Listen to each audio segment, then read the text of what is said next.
Hey, sports fans, you know the sound, you know the time. It is time for another episode of the Unbiased podcast. I am your host, as always, Mr. Unbiased, Connor Bennion. Today, November 1st, we are all the way into November 1st, 2022. This is episode 11. Again, I'm your host, Mr. Unbiased, Connor Bennion.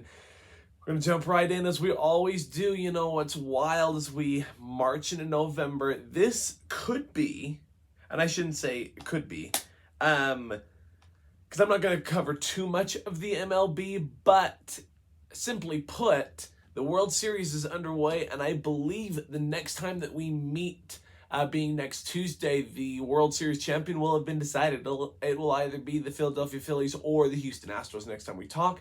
I'm just reviewing on Friday night, the Philadelphia Phillies went into Houston and in game one took control of the series and won 6-5 in extra innings. So a huge win there for the Philadelphia Phillies. Saturday night, the Astros responded with a 5-2 victory. Yesterday was supposed to be game three. It got postponed to today. So the schedule is a little off, but going back to Philadelphia for 3 games. The World Series format is 2 games in Houston, 3 games in Philadelphia, and then 2 games back in Houston should they be necessary. Knock on wood. Again, I'm personally pulling for the Phillies. So what's crazy is if they were to win all 3 games in Philadelphia, there's no need to go back to Houston. So crazy things are going on, obviously, in the world of baseball. But again, that's all we're going to cover. But again, come next Tuesday, we will be talking about the new World Series MLB champion. We'll also be talking just very briefly about a new MLS champion. The MLS Cup final, I believe, is Saturday, and I believe it features, apologies, let me pull this up. It is Saturday, and it features, on Saturday, the final, features Los Angeles FC and the Philadelphia Union. So when we meet next Tuesday, we'll talk about the MLS Cup champion. Speaking of soccer, okay, there's our yawn. Hopefully that's it. And again, I apologize if that's really distracting, but I enjoy doing these videos earlier so I can get them uploaded and sent to you earlier, because the uploading process sometimes takes really long on YouTube, and there was a couple times I wasn't getting the video out till 5 or 6 o'clock, but now I hope to get it out well before noon. So on the world of soccer, I was thinking about wearing my USA Soccer jersey, brand new, that I got in preparation for the World Cup. I think that'll wait till next week because we got to talk about these highlighter yellow Utah Jazz. Anyway, but November, welcome the month of the World Cup. The USA's march begins in, I believe it's under 3 weeks. Their group, and I apologize, this is my transition, by the way, to the World Cup real quickly. Their march is going to be very interesting, and the reason I say that is because in their group, 4 teams in a group, and the top 2 seeds advance. In their group, they have Iran, Wales, and England.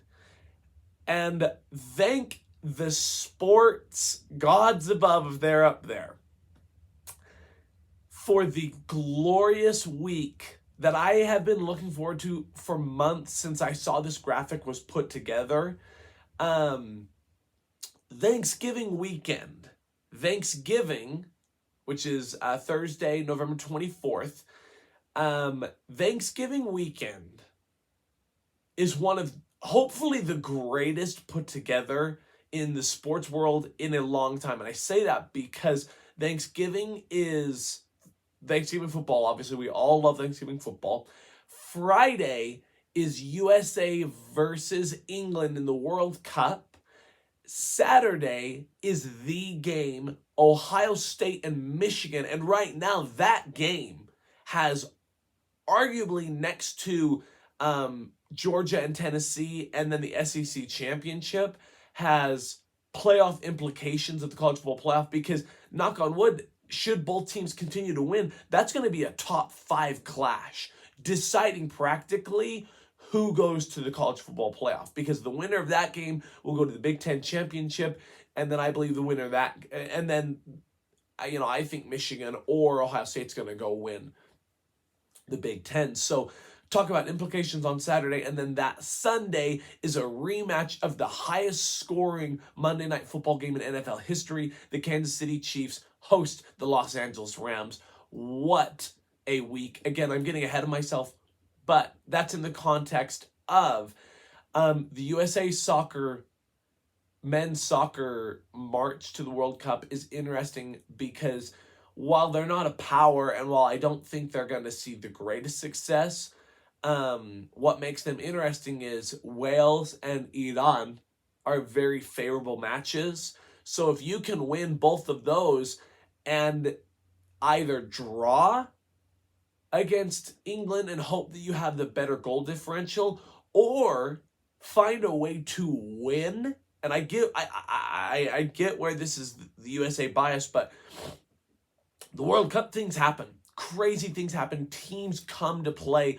Should the USA be able to beat, knock on wood, should they be able to beat England and win the group, which I feel like is a very reasonable, very understandable and possible thing, you're advancing out of your group as the winner, getting a very favorable schedule.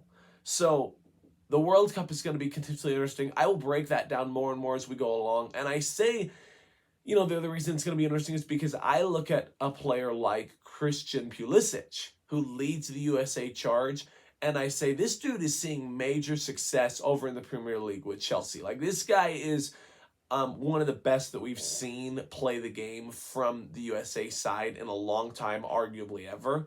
And so I look forward to seeing the USA's march. Again, this is redemption in the way of they didn't make the 2018 World Cup, so we'll see how they respond being back on the world's biggest stage.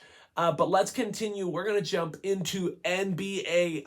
If you hate the highlighter yellow, I understand, because I was not a big fan of it first, but seeing it on the fans, getting my own shirt of it, I think it looks great. This highlighter yellow excites me, and this Utah Jazz excites me.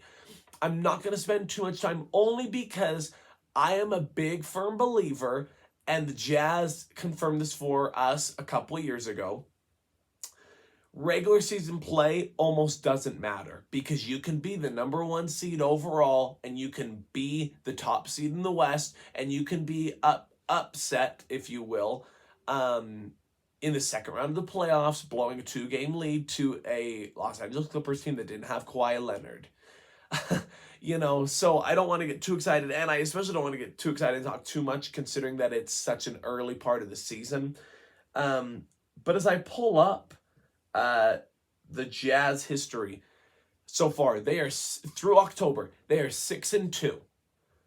And the most important thing that I wanted to quickly review, they are 6-2, but they are 4-0 at home, with wins over Denver, with win over Houston, and back-to-back wins, and won by double digits over Jean Morant and the title-contending Memphis Grizzlies. Back-to-back, they won Saturday night, Sunday had off, Monday night they put the hammer down, complete basketball. 6-2, the Utah Jazz, they are rolling again, 4-0 at home. I will quickly just bring up, just because I love those Jazz, I will bring up, and this is probably how I'll review the Jazz as the season goes along. I'll just bring up super quick sorry, I'm trying to pull up. I was hoping to just quickly pull up their schedule that they had played. So what has occurred since we met. Since we last met on Tuesday, the Jazz beat Houston 109-101. I was there as well, by the way. Great game. We'll talk about that in a second. Beat Houston 109-101. Friday night, they lost to Denver 117-101 on the road. And then again, Saturday, an electrifying... Sure. 123 win, and then Monday last night beat Memphis again 121-105. So those were the games that we saw happen since we last met. Again, just to quickly shout out that fandom to the Utah Jazz and my love for them. This team, I cannot say it enough, plays a winning style of basketball, and I hope that it carries through. I say that because they may be playing a winning type of basketball now, but it's, again, all about the postseason. But I feel like the word is sustainable. I feel like this Utah Jazz team is sustainable. And I say that because they play unselfish basketball. They play great ball movement, but they play lockdown defense. Lauri Markkanen is anchoring this Utah Jazz defense. The guard play is wonderful. Their rebounding is improving. They are assisting the ball at a top 5 pace in the NBA.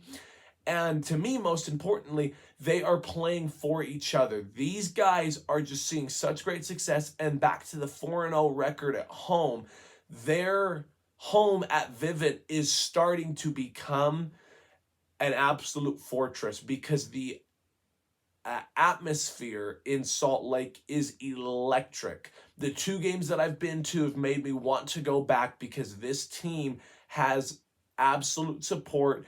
They pick each other up. They are ecstatic and want to see each other succeed. And again, most importantly, I shout out the success of young coach Will Hardy. He has built what, I don't know if we've talked about it on this show. I know I've talked about a lot with sports fans. The Jazz are building a winning culture. And I am ecstatic to see where it goes from there. Major congrats to them. Major congrats to Will Hardy. Major congrats to those Jazz players who really were put together after the Donovan Mitchell trade a month and a half before the season and are seeing a 6-2 record to start in the month of October. Huge shout out to them. Best of luck as the Jazz continue on. That's all we're going to cover with the NBA. We'll move to the NCAA. Before I forget, and because I'm looking over my tabs, I won't cover too much of the NHL only because I just don't really know a lot about it. As the season presses on, I'll continue to study. So I'll continue to do my research, my study. And then, obviously, it's the Stanley Cup playoffs near. We'll talk more about that, obviously. But in regards to the NCAA football world, I am going to jump super quick to the top 25.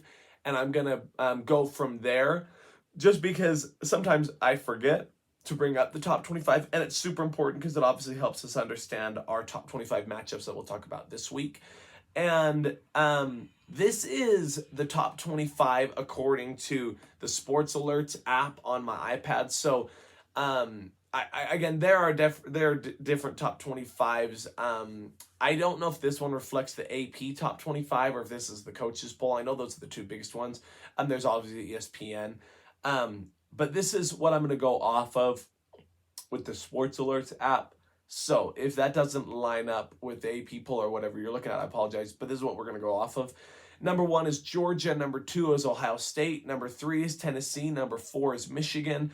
Number 5 is Clemson. Number 6 is Alabama. Number 7 is TCU. Number 8 is Oregon. Number 9 is USC. Number 10 is UCLA. 11, Mississippi. 12, Utah. 13, Kansas State. 14, Illinois. 15, LSU. 16, Penn State. 17, North Carolina. 18, Oklahoma State. 19, Tulane. 20, Wake Forest. 21, NC State, North Carolina State. 22, Syracuse. 23, Liberty. 24, Oregon State. And 25, UCF. Sorry. So, top 25 is there for you. Let's review my picks from last week. We'll start just a review of my record. I am up to 35 wins and 20 losses in the college football world on the college football game. Where I was right, where I was wrong. Games we reviewed.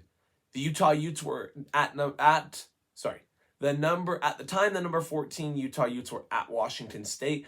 They won a nail-biter 21-17. And that was without Cam Rising. So congratulations to them, a big road win. A team that keeps breaking my heart, the BYU Cougars. East Carolina was at BYU. I was at the game Friday night. I had BYU winning this game, and they lost 27-24 on a game-winning field goal. And not really stopping for all that much because, and this is just my biased BYU opinion, so I get if you want to come after me, but also correct me if I'm wrong. No matter what BYU's record is this year, they're still going to go to the Big 12 next year. And I get where you could sit here and argue, really, you want to go to the Big 12 and get absolutely destroyed with this team. Well, between recruits that will be coming in, players who will be returning, like leading receiver Cody Epps, suffered a season-ending injury against Liberty, and he won't be back for the remainder of this season. But next year, he will be, should he not enter the transfer portal, which actually brings up the next point. The transfer portal, what players are going to come in, what players are going to leave, I get that. Let's say that players decide not to jump ship and they decide to come back. If that receiving core is Puka Nacua, Cody Epps, Chase Roberts, Braden Cosper, Keanu Hill, Mason Wake, I list off those names and I say that's one of the best receiving cores we've had in a long time, if not the best ever from what I've seen from them. So, I think between players that you are going to recruit, players that are going to come in the transfer portal, players getting more opportunity and putting in the hard work in the offseason, season to season, you can't really base what your team's going to do next season off of what they're going to do this season. Look at the Tennessee Volunteers. They're number 3 in the nation right now. And that didn't happen last year. So just moving on, I don't focus too much on BYU football like I was earlier because A, they were seeing success, but B, again, there were implications of greatness and opportunity for BYU. This season obviously is not gone the way they were anticipating, and there's really not too much to talk about. But again, I just think that, again, it's a fact, they're still going to the Big 12 next year. Like, no matter how this season goes, they're still going to the Big 12. And I did want to backtrack to make sure I keep my word on talking about this is just us reviewing games. We'll talk about the Utah Utes continuing on as we get to their game. I was like, I think I skipped over something. Utah State was on a bye this week, prepping for their showdown this week. So, no win, no loss. Montana's at Weber State. I had Weber State winning, and Weber State did win 24-21. Ohio State, they were on the ropes at one point at Penn State, who at the time was, I believe, number 13. They ended up winning this game 44-31. Ohio State did, so I was correct there. Number 9 Oklahoma State was at number 22 Kansas State. This was one of the most bizarre upsets I've ever seen because it was Kansas State that won. I had Oklahoma State winning, so I was wrong there. And it wasn't the fact that Kansas State won. It was the fact that Kansas State won 48-0. Yeah, you heard that right. 48-0. Kansas State upsets Oklahoma State, so I was wrong there. And then number 19 Kentucky was at number 3 Tennessee, and Tennessee walloped the Wildcats 44-6. I did have Tennessee winning that game, so I was correct there. Top 25 upsets that we saw. We already made mention. Number 9 Oklahoma State at number 22 Kansas State. Number 11 Wake Forest was demolished by Louisville at Louisville 48-21. The number 16 Syracuse Orangemen fell to Notre Dame 41-24 at home. Number 20 Cincinnati lost at then unranked UCF. UCF won that game 25-21.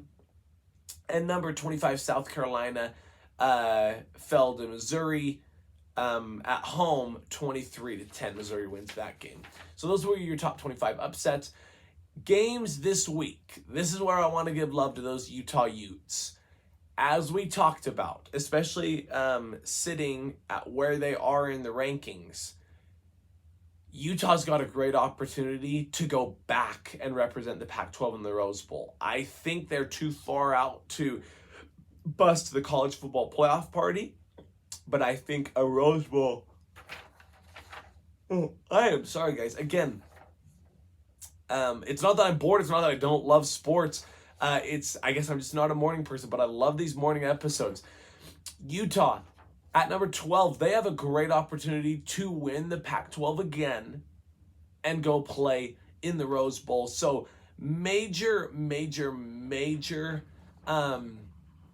implications as the season goes along.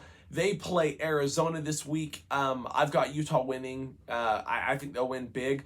What I think is going to be interesting with them, and I just want to make this mention, and I don't mean to tear them down, I am very interested to see how their 21-17 victory over an unranked Washington State team is going to impact their rankings and their legitimacy moving forward. Cam Rising wasn't playing, and Dalton Kincaid left early, so I get that the full arsenal wasn't there, but I just wonder how that's going to move forward in regards to the season moving along. Luckily for Utah, the Pac-12 champion gets the automatic berth into the Rose Bowl. So Utah controls their own destiny. They just got to keep winning out. USC has that loss to Utah in the South. So the Pac-12 South is fascinating because if I recall correctly, Utah, USC, and UCLA are all in the Pac-12 South. Utah beat USC. Utah beat USC. Utah lost to UCLA. And UCLA and USC have yet to play, if I remember correctly, but UCLA has that loss to Oregon. So the Pac-12 is all in shambles. But again, Utah has a great opportunity to represent the Pac-12 South. Or actually, I believe this year they may have removed the division standings. I actually don't remember. The Pac-12 championship may just be the two best record teams, which makes that very interesting because Utah had that early season loss, week 1 loss to Florida. USC only has the 1 loss to Utah, and I believe UCLA only has the 1 loss to Oregon, and Oregon only has the 1 loss to... I haven't played Utah yet. Oregon has a loss to someone. I apologize. Let's backtrack. Let's pull up some team schedules. Mainly because I can click on them because they're here. Number 8 is Oregon. They... got walloped by Georgia. They have won 7 games straight since, again, including over UCLA. So that's number 8, Oregon. Number 9, USC. Their lone loss is to Utah. They play at UCLA September 19th. So talk about a game that will change the football landscape. And then, again, Utah has 2 losses. The first game of the season at Florida, and then lost at UCLA. So just, that big carousel. Oregon, USC, UCLA, those are your 8, 9, and 10. And then Utah is 12, only separated by Mississippi. So the Pac-12 is going to be a carousel. It is going to be wild. Obviously, Utah's big game is at Oregon, September 19th. The same week, USC plays at UCLA. So just, major games, and the wheels will continue to turn. The carousel keeps rolling. So there's my love for the Utah Utes because I do wish them the best of luck. Again, I've got them beating Arizona. I've been picking BYU recently. This game at Boise State, BYU's only won up at Boise State once. That was with Zach Wilson and Tyler Algier in the COVID year, and they pounded the Blue. They won't pound the blue here. I've got BYU losing to Boise State. Again, it's kind of a win-win in the way of my pick will be right if BYU loses, or my pick will be wrong if BYU wins, but BYU wins. So it's kind of a win-win there, but I think Boise State's going to win this game, and they could win this game handily. Utah State off their bye hosts New Mexico. I've got the Aggies winning this game. I believe New Mexico is 2-6. Utah State comes in at 3-5, so a very winnable game for Utah State. In the FCS ranks, huge game, one that I'm streaking and debating if I'm going to go to show some major fandom. Sacramento State, who's ranked number 2 in the FCS ranks, is at Weber State here in Ogden. 5th ranked Weber State. Their only loss is to Montana State. This win, should they win, could catapult them into the top 3 of the FCS rankings, put them to 9-1, put them at the top. No, actually not the top of the Big Sky, because Montana State will hold that tiebreaker. This is a huge game for Weber State, and I say Weber State, great. I've got them winning on Saturday. Huge shout out to them. Huge game. Best of luck to those Weber State Wildcats. And again, I'm starting to think I'll be there because I've got a major sports mania running through me and realizing how big of a game this is. So shout out to Weber State. Huge game against Sacramento State. 3 top 25 clashes, 2 in the SEC, and they are clashes to say the least. Number 3, Tennessee at number 1, Georgia. And here's what makes this so fascinating. And I'm going to make this quick because I want to get to the NFL because I want to try and shorten these episodes just a little bit. Number 3, Tennessee plays at number 1, Georgia. The SEC East, clash of clashes. The winner of this game will go on to play in the SEC championship game. I get that I can't guarantee or confirm anything. It's not official that the winner of this game will go play in the SEC championship game, but I guarantee you right now, the winner of this game will go on to play in the SEC championship game. Because nobody's going to beat Tennessee outside of Georgia, and no one's going to beat Georgia outside of Tennessee. I guarantee you. The winner of this game will represent the SEC East in the SEC championship game, and I've got Georgia winning this game. I'm not going to talk really about anything other than just saying I think Georgia's going to win this game, and I think they're going to win and represent the SEC East. But here's where it gets interesting. Number 6, Alabama plays at number 15, LSU in Baton Rouge, Death Valley. I've got Bama rolling in and winning this game. With Bryce Young putting the team on his back, I've got Alabama beating LSU. Here's where it gets interesting, and this is why I wanted to just quickly talk about why I think the Georgia-Tennessee match is so crucial. If Georgia beats Tennessee and wins the SEC East, I believe Alabama is going to beat LSU. I believe that they'll beat Ole Miss when they play them. And I believe Alabama is going to win the SEC West. Knock on wood as an Alabama fan. That sets up for an SEC championship game of Alabama-Georgia for the, I believe, 2nd straight year. Here's where it gets interesting. This is looking into the future, which, by the way, if I recall correctly, the first college football playoff rankings will drop today, later in the evening. And so that is important because we're going to start to get the playoff picture. And I wonder if we're not destined for another college football playoff with Georgia and Alabama for this reason. I think Georgia's going to go undefeated into the SEC championship game. I think Alabama's going to go to the SEC championship game with 1 loss to to Tennessee. Should Alabama beat Georgia in the SEC championship game, Alabama will make the college football playoff, and I believe Georgia will make the college football playoff, and that will leave Tennessee out to dry. They will be the odd man out. So this game for Tennessee on Saturday, in my opinion, is their season. Because if they do not win on Saturday, I believe they will miss the college football playoff.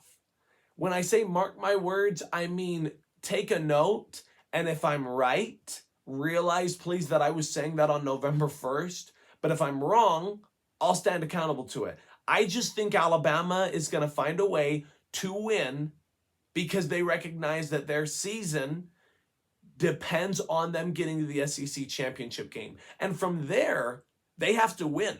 I don't think Alabama can play in the SEC championship game, lose, and still make the playoff. There are too many good teams. But I believe, mark my words right here, knock on wood, November 1st, 2022, I believe that the college football playoff will feature Georgia and Alabama because I believe Georgia will beat Tennessee this week. I believe Alabama will beat LSU. I believe Alabama will beat Ole Miss. I believe they'll take control of the SEC West. Those two teams will meet in the SEC championship game. I think, knock on wood, Bryce Young, Nick Saban, and Alabama will find a way to win. And I believe that they'll represent the SEC as the champion in the college football playoff.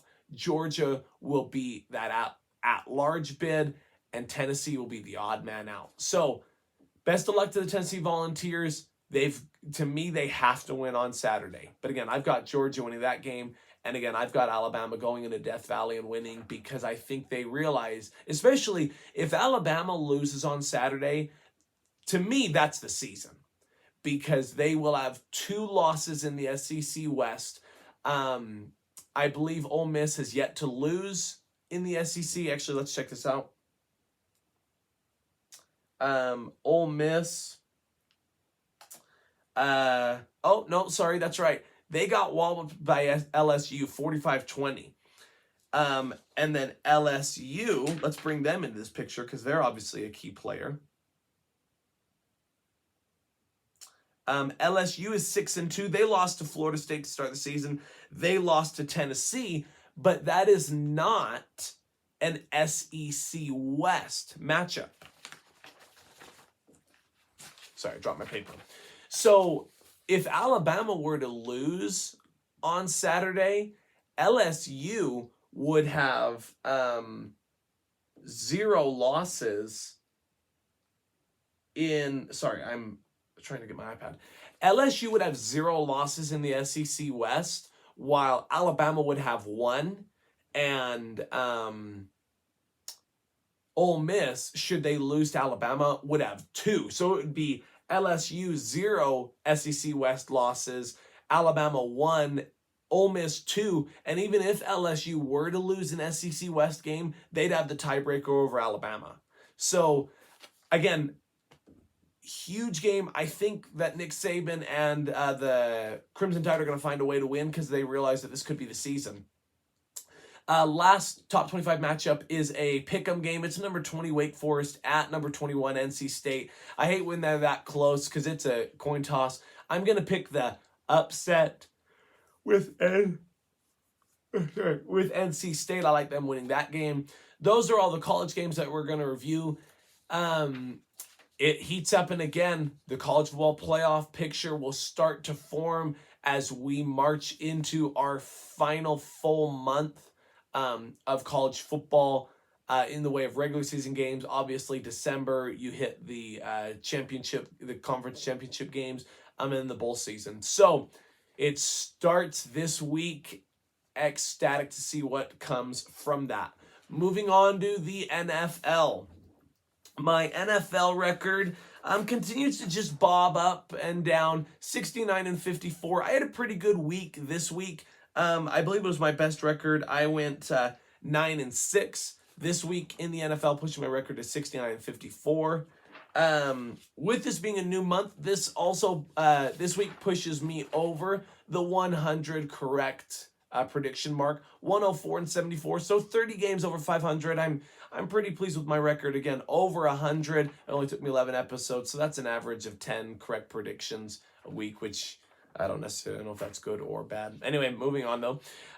Regarding the NFL, what a week it was, but let's be real, it's always what a week.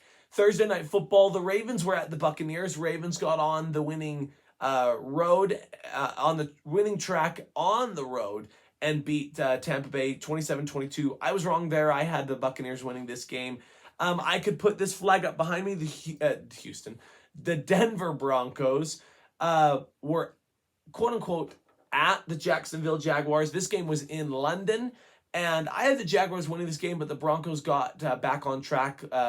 Broncos country, let's ride. Russell Wilson led in the distance. 21-17, Broncos were victorious. I was incorrect there. The Panthers were out at the Falcons, continuously entertaining game. In overtime, Falcons win 37-34. I was correct there. Dak Prescott and the Cowboys pounded Justin Fields and the Chicago Bears 49-29. I had the Cowboys winning that game. Just a quick side note in regards to the Cowboys. This game is interesting to me for the reason that you could sit here and say, oh, the Cowboys are back and Dak is the man. All due respect, it was the Bears. They had just traded Roquan Smith. So I'm not exactly sold. But again, I've never been exactly sold on Dak Prescott anyway and seeing major success. So we'll see what happens with the Cowboys moving forward. Dolphins were at the Lions. They gave me a scare, but the Dolphins were victorious 31-27, and I picked the Dolphins. Cardinals were at the Vikings. Vikings continue to find a way to win. They are way up there on top of the NFC North Mount Summit. They won this game 34-26, and I had them winning this game, so I was correct there. Raiders at the Saints. I keep picking the Raiders because I just think that they have enough players and enough pieces to win.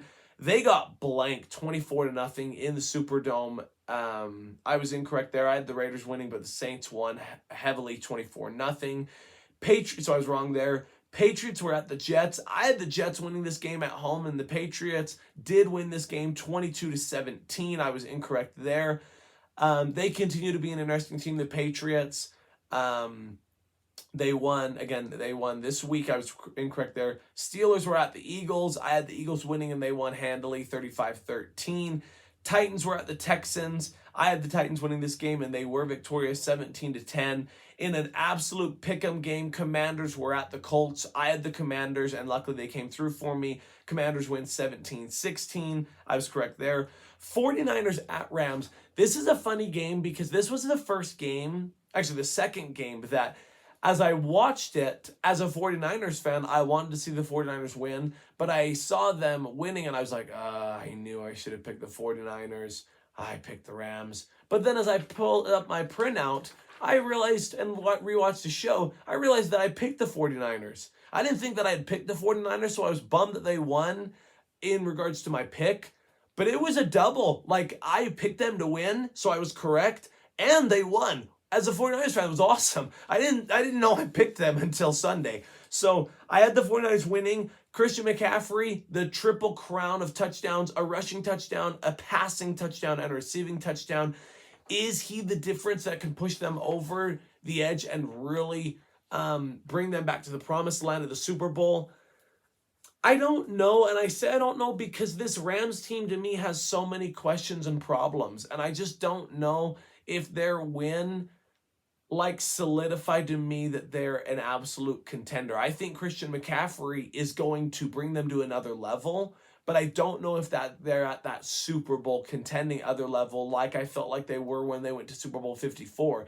I think the defense isn't as strong, and I think there's just too many questions with Jimmy Garoppolo and his play. He's got a lot of weapons with Brandon Ayuk, Deebo Samuel, Christian McCaffrey, George Kittle, and a really good offensive line. Like Trent Williams, the left tackle, is one of the best in the business, and McGlinchey, I believe, is the left tackle. That's a 1-2 punch. So left tackle-wise, he should be protected from his blind side. But I don't know, they just haven't rung to me that they are this amazingly successful team. Again, with that win, I believe they only push up to 4-4. So we'll see what happens. They don't even lead the NFC West. So interesting for the 49ers. Sorry, I'm looking at my flag. The Giants were at the Seahawks. I had the Giants winning this game. Of course, Seattle won. I believe in 8 games. I am incorrect 6 times with Seattle. They're a team I just can't pick correctly. So I was wrong there with them. Sunday Night Football, the Packers were at the Bills. I had the Bills winning, and they really controlled this game and won 27-17. And then Monday Night Football, a really strange game in my opinion. This is the 5th straight win for the Browns over the Bengals, a team that I had winning this game. I had the Bengals winning. I didn't care that it was in Cleveland. But the Bengals lost, and they were trounced 32-13. So I was incorrect there. Bye week for Kansas City and the LA Chargers. So again, my record 9-6 this past week. For this week, we're gonna rapid fire and get our pace going. Eagles are at the Texans on Thursday Night Football. I like the Eagles to win on Thursday night and continue their undefeated record and push to 9-0 at the Texans. I just did want to put out there, I believe this is a good Eagles team. I think that they're 9-0 due in large part to, I apologize to be disrespectful if I'm disrespectful, a favorable schedule. I don't love this Philadelphia team, and I know that sounds crazy. I just wanted to bring that up right now I think that they're good, but I think at 9-0, I'm sorry, I wouldn't pick them over Buffalo, and I personally wouldn't pick them over Kansas City, knock on wood. So I think this is an interesting team because I get that they're the only undefeated team, but I don't think that necessarily means that they're the best team. You can comment and disagree with me below, and I'd love to hear it because, I don't know, I just don't feel like they're the best team, even though they're the only undefeated team remaining in the NFL. Chargers are at the Falcons. I'm going to pick the Chargers coming off the bye week, but they have surprised me and been a very big disappointment so far this season, but I'm going to pick them coming off the bye week. Dolphins are at the Bears. I've got the Dolphins. Panthers are at the Bengals. I like the Bengals to rebound. I would have picked them regardless had they won or lost last night, but I like them rebounding. No Jamar Chase for at least 3 more weeks is going to affect the Bengals. We saw it last night, did. But with T. Higgins, I think that Joe Burrow and this offense can find a way to win games. And I like the Bengals winning at home against the Panthers. The Packers are at the Lions. Sure. The Packers are at the Lions. I'm picking the Packers, but this could be a trap game because something is seriously wrong in Green Bay. And we knew this coming into the season that it was a possibility. There are major concerns, but I've got the Packers winning. I think it'll be a close game, though. The Colts are at the Patriots. I'm going to give the Patriots their 2nd straight victory. I'm picking New England to win this game.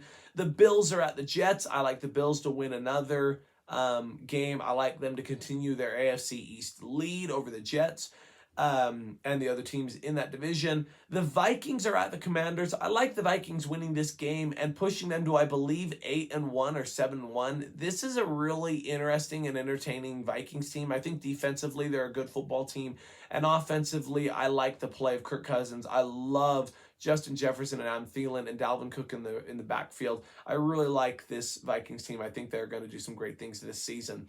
The Raiders are at the Jaguars. I shouldn't do it, but I'm going to pick the Raiders. I just think that they're going to find a way occasionally to win games. I like them winning at Jacksonville. I've got the Raiders. The Seahawks are at the Cardinals. I haven't picked them correctly.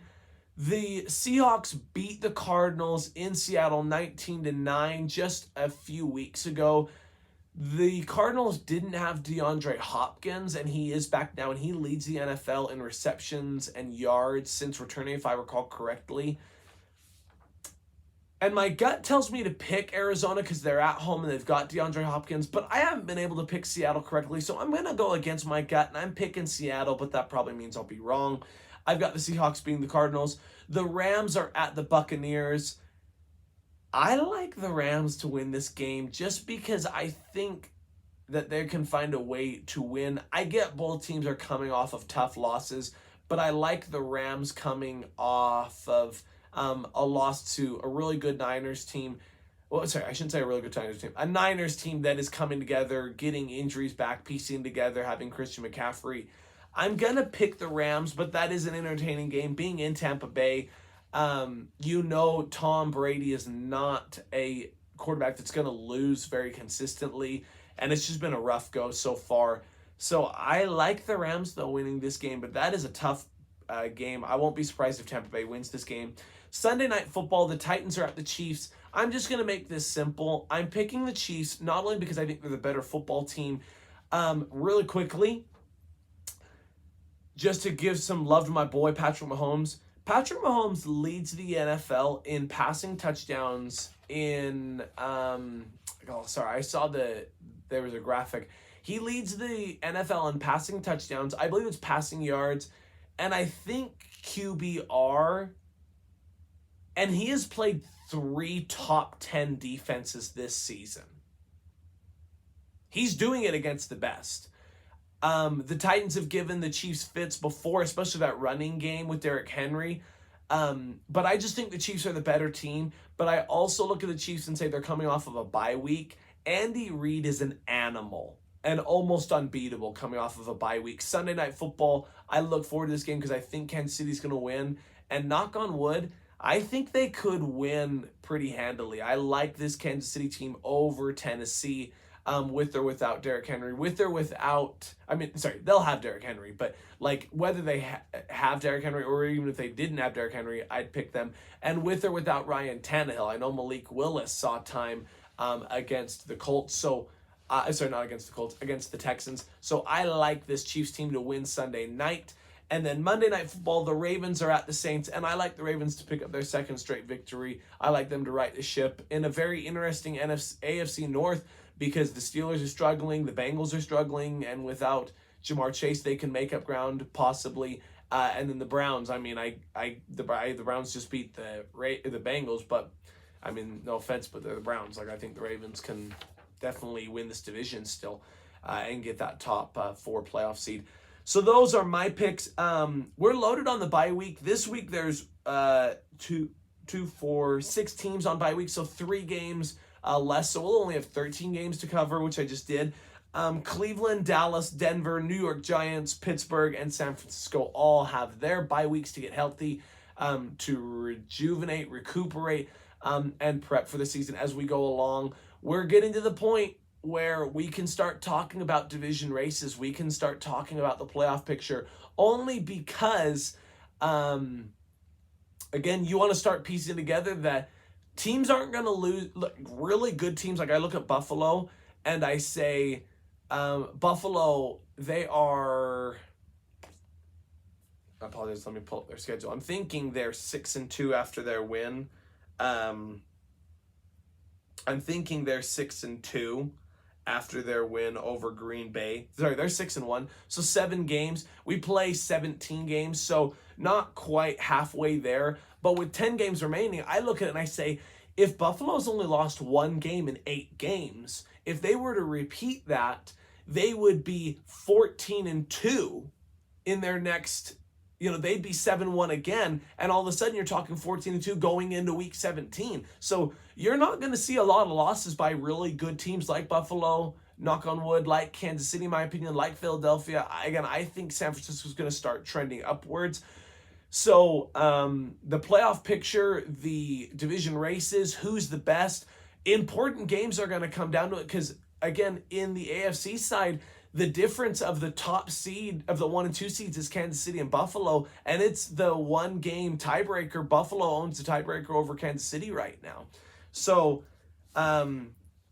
tremendously interesting season as we continue on, but I think that's going to be the case at all times because the NFL is the highest level of football in the world. That is all we're going to cover for the NFL. Let's conclude and get to Connor's question and questioning Connor. We start with questioning Connor. This week, I only had 1 question from the great Trevor Darty. Thank you, my friend. And it's almost a humorous one just because of the way he worded it.